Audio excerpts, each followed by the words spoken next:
Halo Sobat Spoiler, bagaimana kabarnya? Tentunya Millers doakan baik-baik saja. Jumpa lagi di channel Sektor Spoiler. Pada video kali ini, Millers akan bahas kelanjutan cerita dari Donghua series Battle Through the Heaven, episode 172. Seperti biasa, Millers mau ingatkan lagi bagi Sobat Spoiler, karena video ini mengandung spoiler, Mimin sarankan untuk tonton dulu episode-episode sebelumnya, biar ngerti jalan ceritanya. Tapi buat Sobat Spoiler yang gak sabar dan udah siap dengerin kelanjutan ceritanya, langsung saja kita gas ke ceritanya. Di episode sebelumnya, hari pertempuran besar akhirnya tiba, menjadikan pavilion bintang jatuh pusat perhatian seluruh benua. Setelah 2 tahun ketegangan antara dua kekuatan besar, semua orang tahu bahwa hari ini akan menjadi ajang pertarungan penentuan. Di puncak gunung yang menjulang tinggi, alun-alun utama pavilion dipenuhi para ahli yang siap bertarung hingga titik darah penghabisan. Aura kuat memenuhi udara, dan suasana terasa begitu berat. Ketika langit terbelah dan sekelompok besar musuh muncul, keheningan berubah menjadi tekanan mematikan. Tianming, iblis tua dari aliansi Sungai Mendalam, memimpin pasukan dengan tatapan dingin. Sementara Yaulo berdiri tegak di barisan depan, menyiapkan diri untuk menghadapi pertempuran hidup dan mati. Pertempuran pun pecah dengan dahsyat. Langit berguncang oleh ledakan dauki dari kedua belah pihak. Yaulo melawan Tianming dan Guyo dari Aula Jiwa, dua banseng tingkat tinggi yang menyerang tanpa henti. Setiap bentrokan mereka menciptakan riak energi yang mampu menghancurkan ruang, membuat tak seorang pun berani mendekat. Di sisi lain, Cailin, Xiao Yixian, dan Qinglin menghadapi Tianzun ketiga.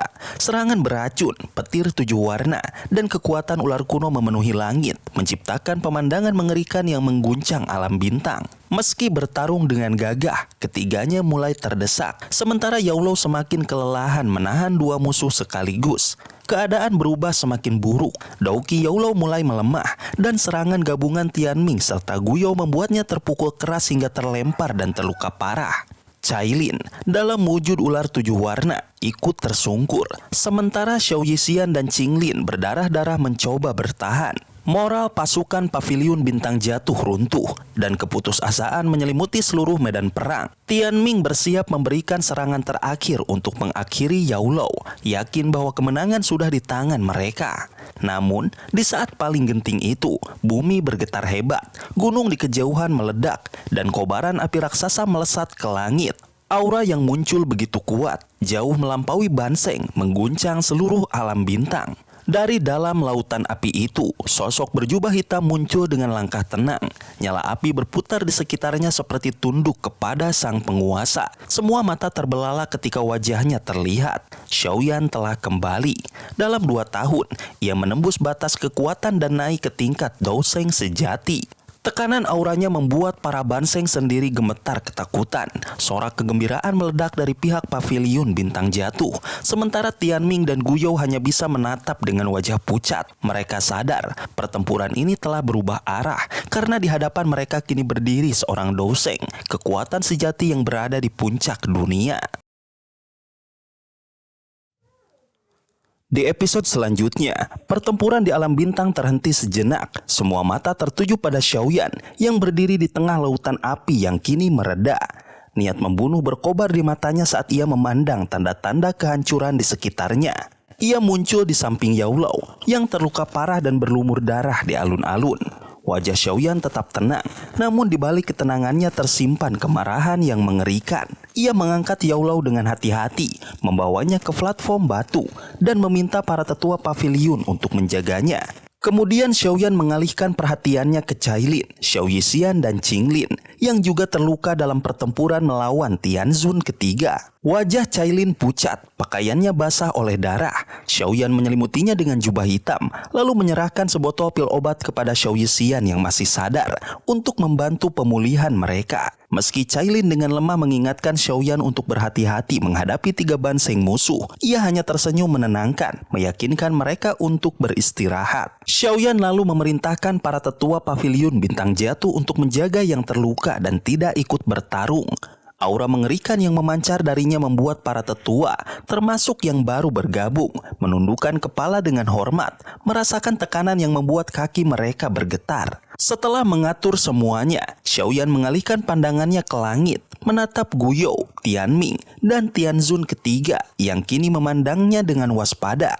Ketiga musuh itu menyadari kekuatan Xiaoyan yang menakutkan. Meski berusaha tetap tenang, hati mereka dipenuhi kegelisahan. Perbedaan antara Banseng dan Douseng bintang 1 bagaikan jurang yang dalam.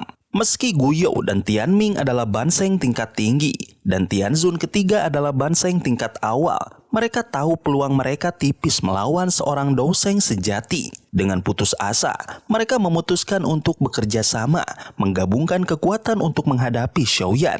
Douki mereka meletus, membentuk angin kencang dan awan gelap di langit. Tianming memanggil sosok ilusi raksasa setinggi 10.000 kaki.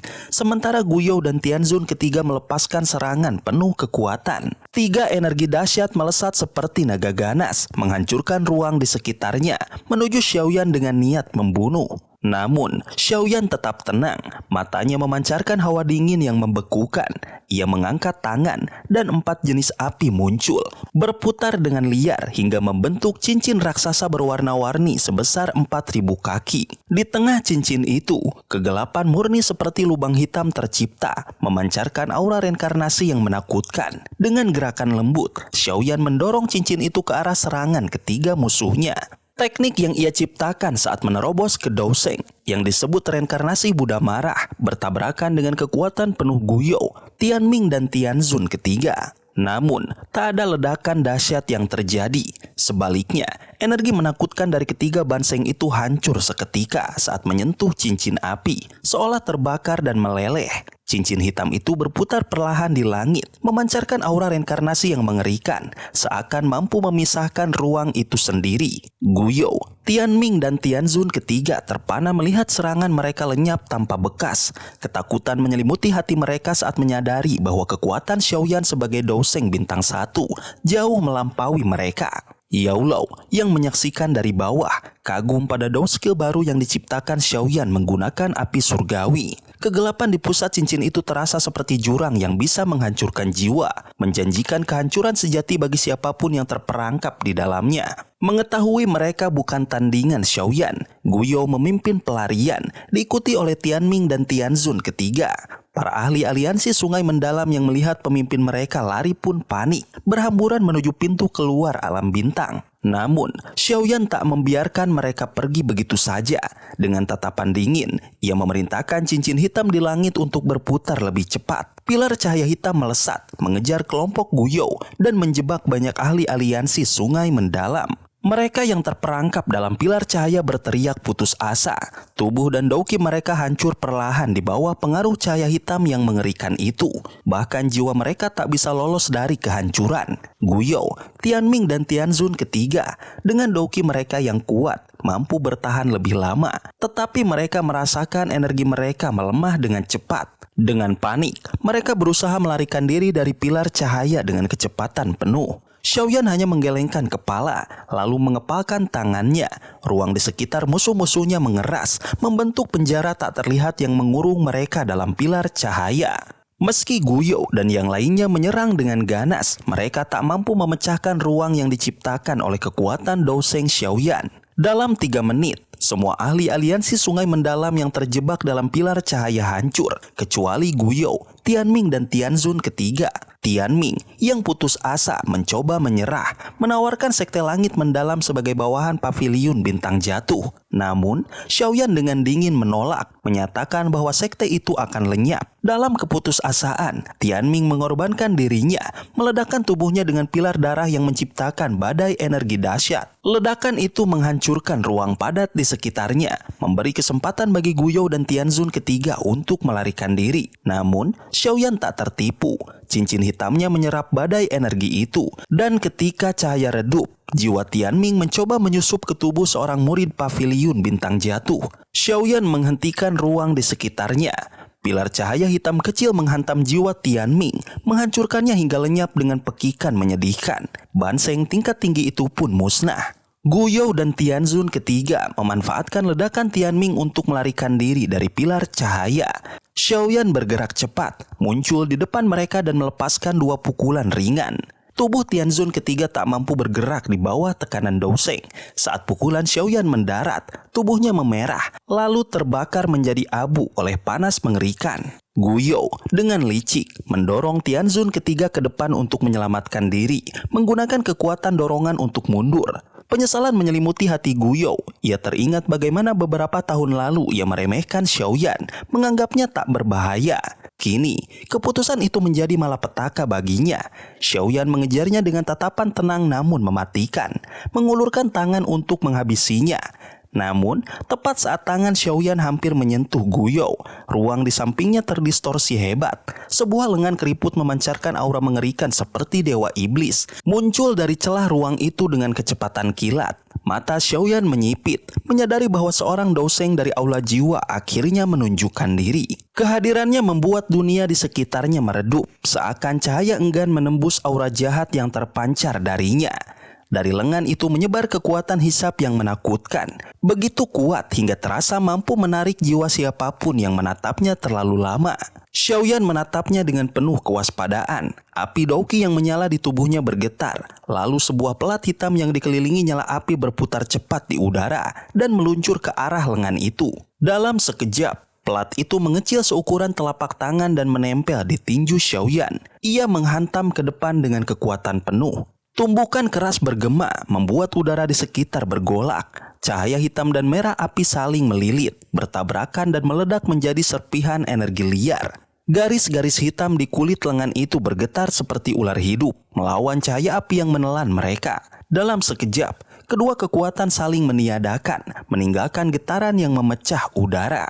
Namun lengan itu tidak berhenti. Ia bergerak cepat, menepis pelat hitam Xiaoyan dan meraih Guyou yang berdiri tak jauh di belakang.